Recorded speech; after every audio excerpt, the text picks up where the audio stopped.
शिव जी के पास क्या उपकरण है? कुछ भी नहीं है। बस पहनने के लिए चमड़ा है, रजनम का अर्थ होता है चमड़ा, भस्म अंग पर लगाते हैं, बड़े बड़े सर्प फाड़ीना और कपाल, बस खोपड़ी। ऐसे भगवान शंकर का रूप है। लेकिन कहा वरद, दुनिया के सभी वरदान देने में श्रेष्ठ भगवान शिव है। वरद तंत्रोपकरणम, इतने उपकरणों के द्वारा जीवन निर्वाह चला रहे हैं। और जीवन चलाने के लिए बहुत कम से कम उपकरण होना चाहिए। लेकिन हमारे लिए जीवन चलाने के लिए कितने उपकरणों की हम व्यवस्था करते हैं। क्या क्या हमने इकट्ठा नहीं किया घर में। घर भी ऐसा बनाना चाहिए कि आपकी योग्यता के अनुसार। बहुत बड़ा घर एक बोझ बनता है, बहुत ज्यादा सोने चांदी के आभूषण बोझ बनता है, बहुत सारे वस्त्र बोझ बनता है। जितनी कम वस्तु से जीवन चला सको इतना पर्याप्त, ये भी एक साधना है। बहुत जीवन में कम आवश्यक वस्तु। और भक्ति परंपरा में भी बहुत साधन सामग्री नहीं होनी चाहिए। और घर में भी बहुत ज्यादा भगवान नहीं होना चाहिए। कई लोगों के घर में रहने वाले कम होते, भगवान ज्यादा होते। कितने लोगों के मंदिर तो इतने भगवान से भरे हुए हैं कि वो उसको स्वयं को खबर नहीं किस भगवान क्या बैठे हैं। इतना भगवान, गुजराती में कहूं तो मंदिर में એટલા ભગવાન બેઠા હોય અને બધાય મૂંઝાઈને બેઠા હોય કે આ દિવસ તો ઠીક છે બેઠા બેઠા પસાર કરી દઈશું, પણ રાતે શું કરશું, આપણામાં ક્યાં લાંબુ થયું, એમાં હનુમાનજી મહારાજને ડુંગરો ક્યાં મૂકવો। એટલા ભગવાન એકબીજાને ટેકે બેઠા હોય। જ્યાં જાય ત્યાંથી ભગવાન લેતા હોય, જ્યાં જઈએ ત્યાંથી ભગવાન લે। એટલા બધા ભગવાન મંદિરમાં ભેગા કર્યા છે। એક ઘરે પધરામણું જોતો હું ઇંગ્લેન્ડમાં, તો દાદરા સુધી ભગવાન।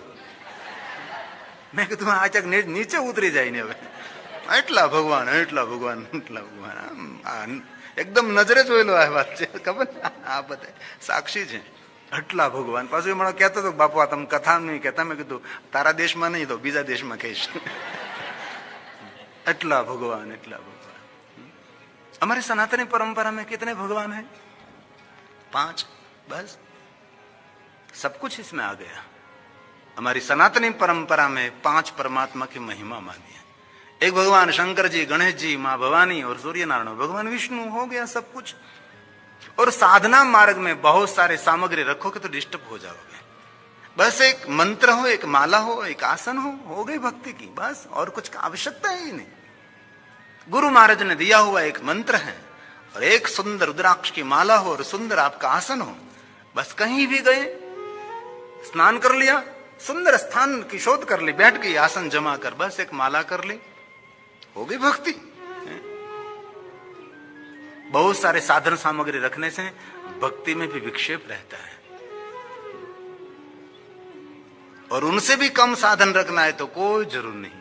धरती हमारा आसन, बस नभ हमारा ईश्वर। और एकदम लंबी श्वास खींचकर ध्यानस्थ हो जाओ, परमात्मा में लीन होने का प्रयास करें। मेरे शंकर जी ध्यानस्थ रहते हैं। ध्यान का देवता भगवान महादेव रहते हैं।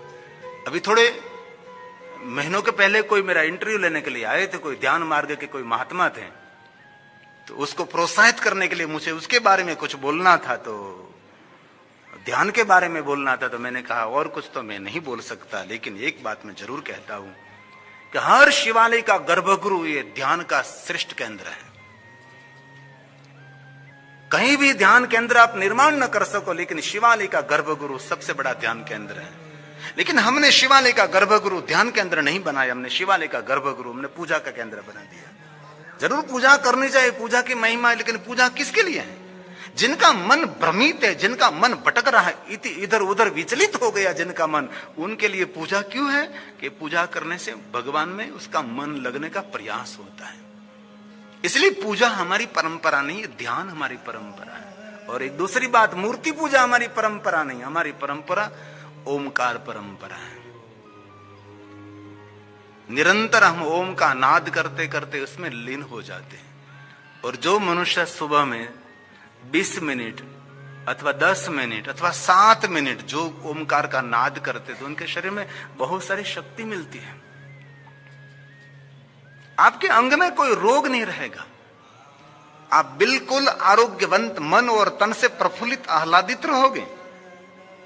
लेकिन भगवान को हम पुष्प चढ़ाने में, भगवान को स्नान कराने में बहुत घंटों निकाल देते हैं, लेकिन हमारे पास 10 मिनट ओमकार का नाद करने का समय नहीं। और ओमकार का नाद करते समय कभी आंख बंद नहीं रखनी चाहिए। ओमकार का नाद करते समय आपकी दृष्टि नाक के ऊपर रहनी चाहिए। और अकार उकार मकार का ध्वनि करने से मनुष्य को बहुत सारा लाभ मिलता है। उनका मन भी स्थिर हो जाता है। विचलित मन, डिस्टर्ब हुआ मन और नकारात्मक से भरा हुआ मन और तनावग्रस्त जीवन ओमकार के नाद करने से मनुष्य एकदम स्थिर हो जाता है। इसलिए हमारी परंपरा कोई मूर्ति पूजा की परंपरा नहीं है। हमारी परंपरा ध्यान की परंपरा है। हमारी परंपरा ओमकार की परंपरा है। हमारे योगी महापुरुष ओमकार का ध्यान करते करते ब्रह्म में लीन हो जाते थे। ये हमारी मूल परंपरा है। लेकिन जो लोग ये सब कुछ कर नहीं सकते उनके लिए ये पूजा, ये अर्चन, ये दर्शन, ये सब कुछ बहुत सारा प्रयास क्या है ऋषि मुनि भाई? आपसे ध्यान नहीं हो सकता, कोई बात नहीं, तू पूजा कर।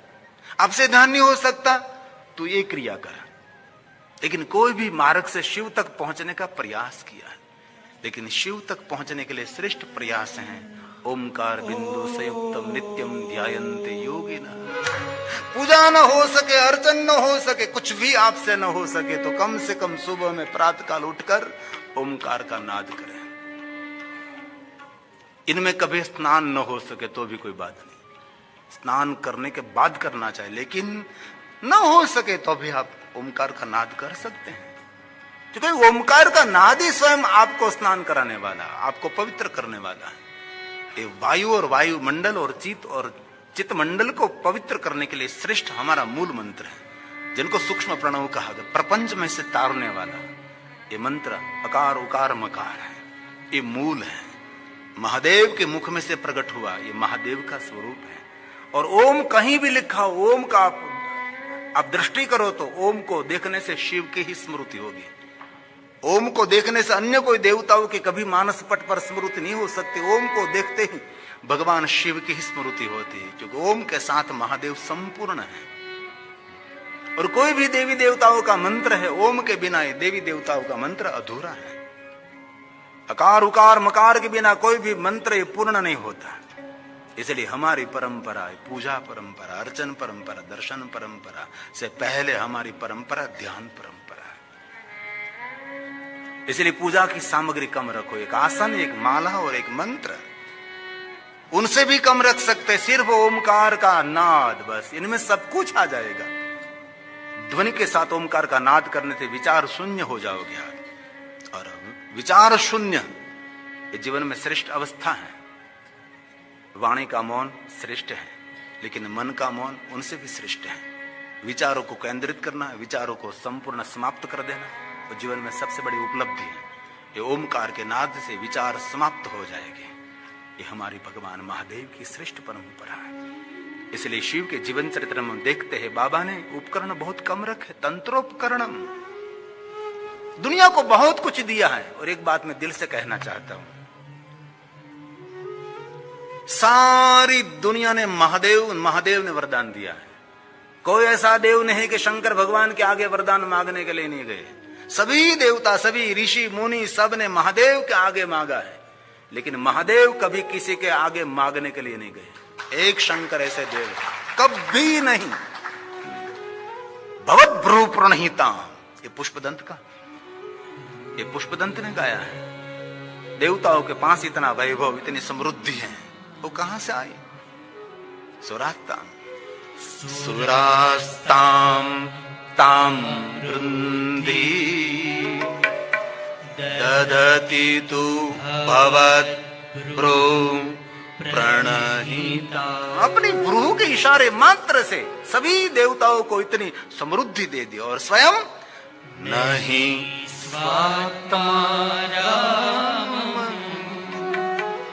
विषमृग तृष्णा भ्रमयति, विषमृग तृष्णा भ्रमयति, विषमृग तृष्णा भ्रमयति। ये भगवान शिव के लिए कहा है। अपने में स्थिर रहने वाला देव भगवान शिव है। और जीवन में सुखी होना है तो आप में रहो आप। लेकिन हम स्वयं में कम रहते, हम ज्यादातर लोगों में उलझे हुए रहते हैं। पड़ोसी का चिंतन, रिश्तेदारों का चिंतन, बच्चों का चिंतन, बेटियों का चिंतन, निरंतर आपके हृदय में और कोई रहता है। आपके हृदय में आप खुद रहते ही नहीं। भगवान तो एक बाजू रहा। हम स्वयं दूसरे में उलझे रहते। भगवान शिव ने कहा आप स्वयं में रहें, और राम के जीवन चरित्र का वर्णन शिव महापड़ ग्रंथ में राम स्वयं अपने में रहते हैं। द्वारकाधीश भगवान कृष्ण जी अपने में निरंतर खोए रहते हैं। आप में रहो, आप स्वयं में रहो। ये बहुत बड़ा संशोधन है। लेकिन पूछो आपकी जात को, आप बैठे हैं कथा में, लेकिन आप कहां हैं? कथा में नहीं है, सिर्फ शरीर आपका कथा में। आप तो कभी कभी चप्पल जहां महके वहां जाते होगे, कभी घर पे जाते होगे, कभी कोई बेटे कोई बेटी को किसी को याद करते होगे, उसको मैंने कहा था क्यों कथा में आया नहीं, ये आई नहीं। ऐसी बहुत सारी निरंतर बातें विचारधारा चलती रहती। हम कभी हमारे स्वयं में रह ही नहीं सकते। शिव जी का सबसे बड़ा संदेश है अपने में रहो, नहीं स्वात्मा राम, आप में रहो। और दुनिया को वरदान देने वाला शंकर, इसलिए महादेव का नाम है वरद। और दूसरी पंक्ति में दिया भवद, भवपार करने वाला महादेव है। और जिनको भवपार होना है उनको शिव का स्मरण करना ही चाहिए। जिनको भवपार नहीं होना है उनके लिए कहीं भी भटकते रहो भाई, लेकिन जिनको भवपार होना है उनके लिए शिव श्रेष्ठ है। शिव भवपार कराने वाला देव है, ये महादेव है, ये सामान्य देव नहीं है। अपने में निरंतर स्थिर रहने वाला, सबको निरंतर लुटाने वाला ये शंकर है। और शंकर भगवान किसी के आगे कभी वरदान मांगने के लिए नहीं गए, और सारी दुनिया महादेव के आगे वरदान मांगने के लिए निरंतर लालायत रहती है। ये शिव की महिमा है, शिव की श्रेष्ठता है। क्या क्या नहीं दिया, हम क्या प्रमाण दे, बस गए त्रिलोक प्रभु तेरे दान से। और हमारी मानसिकता क्या है? विश्व मृग तृष्णा ब्रह्म यदि। मृग को तृष्णा लगती है तो मृग दूर दूर देखता है तो उसको जल जैसा लगता है, एक भ्रम लगता है। जल पीने के लिए मृग दौड़ता रहता है, दौड़ता रहता है, दौड़ता रहता है, लेकिन मृग को जल नहीं मिलता ने। अंत में मृग की मृत्यु हो जाती है। और ऐसी अवस्था हमारी सबकी है। हम जन्म लेते हैं, वहां से दौड़ते हैं, पग हिलाना शुरू कर देते हैं, कुछ पकड़ने के लिए शुरू कर देते हैं, चलना सीखते, बोलना सीखते, पढ़ना सीखते, क्या क्या नहीं करते। पढ़ते पढ़ते हमारा लक्ष्य बनाते हैं, एक बड़ी नौकरी लेंगे, बड़ा बिजनेस करेंगे, धन कमाएंगे, विवाह करेंगे, और विवाह करने के बाद सुखी हो जाएगा। कोई हुआ? बाद में संतान होगा, संतान का विवाह करेंगे, बहुत सुख मिलेगा। किसी को मिला? कहीं नहीं। निरंतर पूरा जीवन ये मनुष्य दौड़ता रहता है, दौड़ता रहता है। मनुष्य की मानसिकता को, मेढक की मानसिकता के, मेढक का अर्थ होता है डेढ़को। मेढक का एक स्वभाव रहता है, पीछे से सर्प ने पकड़ लिया है, मेढक को पता है कि मुझे सर्प निगलने वाला है, मुझे खाने वाला है, तो भी ये मेढक का स्वभाव रहता है। आगे से कीड़ी मकोड़ा कुछ भी जीव जंतु निकलता है तो ये मेढक खा जाता है। उसको पता है कि मेरी मृत्यु है, मुझे सर्प ने पकड़ रखा है, काल ने मुझे मुख में पकड़ लिया है, लेकिन वो मेढक खाना नहीं छोड़ता। और हम सबको भी पता है काल पीछे आ रहा है, तो भी हम दौड़ना कभी नहीं छोड़ता। अंतिम अवस्था तक मनुष्य। आत्मघाती किसको कहते हैं आप? जहर पीकर मर जाते हैं, अग्नि स्नान करके मर जाते हैं, डूब कर मर जाते हैं, ट्रेन के नीचे मर जाते हैं, उसको आत्मघाती कहते नहीं। आत्मघाती उसको कहा जाता है जो आत्म कल्याण की कभी बात सोचता नहीं है, उसको आत्मघाती कहा जाता है। और हमारे पास बहुत कुछ जरूरी काम है, लेकिन आत्म कल्याण तुम्हारे पास कुछ है ही नहीं। इस बात पर तो मैं कुछ नहीं। आत्म कल्याण के लिए लोग आएंगे 8 बजे,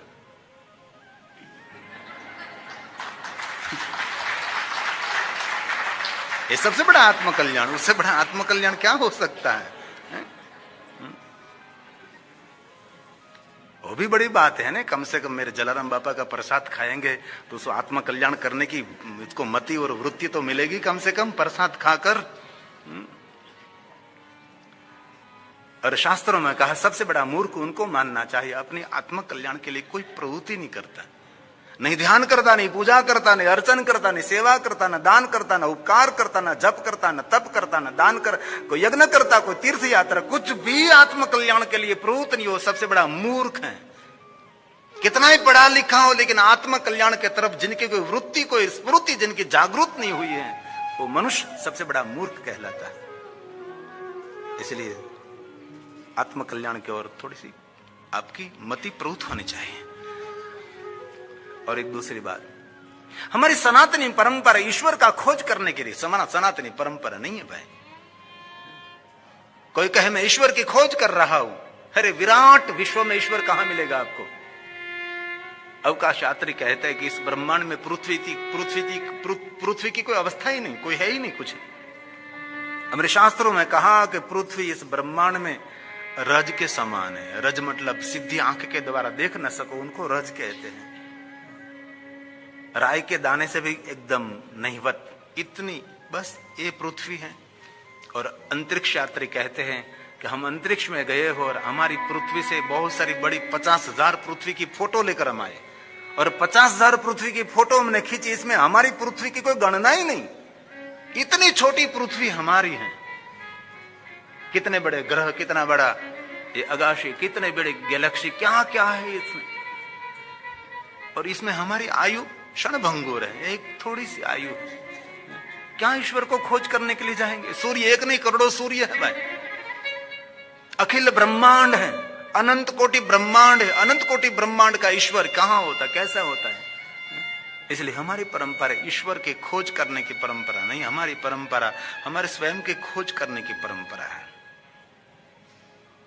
ईश्वर को पहचानने की हमारी परंपरा नहीं है, हमारी परंपरा हमने स्वयं को पहचानने की परंपरा है। और आपके स्वभाव को आप जानो। हम दूसरे के स्वभाव का बहुत परिचय लेना चाहते, उसका स्वभाव कैसा है, पहला जो तारो स्वभाव के वो छुकुतरांडे बाजे हो।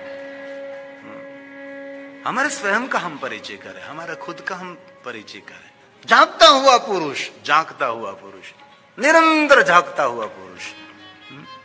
जो एक बात याद रखना, कहीं धोखा हो जाए तो साधु समाज दोषित नहीं, आप पहचानने में गलती करते, ये सबसे बड़ा दोष है।